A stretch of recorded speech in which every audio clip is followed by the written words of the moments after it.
Young tiger NTR upcoming movie ఎప్పుడెప్పుడు మొదలవుతుందా అని ఎన్టీఆర్ అభిమానులు ఎంతో ఆశగా ఎదురుచూస్తున్నారు. కాగా జనవరి చివరిలో మొదలు కాబోతున్న ఈ సినిమా భారీ ఎత్తున నిర్మాణం కాబోతుంది.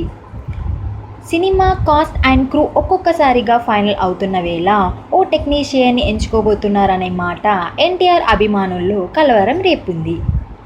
ఆయన మరెవరో కాదు, మాటల రచయిత come story writer Kona Venkat. ఓ 2 ఏళ్ల క్రితం ఓ వెలుగు వెలిగిన కోన ఇప్పుడు వరుసగా డబుల్ హ్యాట్రిక్ ఫ్లాప్ ఇచ్చిన సినిమాల కథ, మాటలు అందించాడు. దాంతో క్రేజ్ కోల్పోయిన ఈయనని ఎన్టీఆర్ 27వ సినిమాకు తీసుకోవద్దనంటూ సోషల్ మీడియాలో ఎన్టీఆర్ ఫ్యాన్స్ గొడవ చేస్తున్నారు. కాగా ఎన్టీఆర్ స్నేహితులు మాత్రం ఇవన్నీ రూమర్స్ మాత్రమే, మేము ఇంకా ఎవరిని ఫైనల్ చేయలేదు అని అంటున్నారట. మరిన్ని లేటెస్ట్ అప్డేట్స్ కోసం T2B లైవ్ని సబ్స్క్రైబ్ చేయండి. వీలైతే లైక్ చేయండి, కుదిరితే షేర్ చేయండి.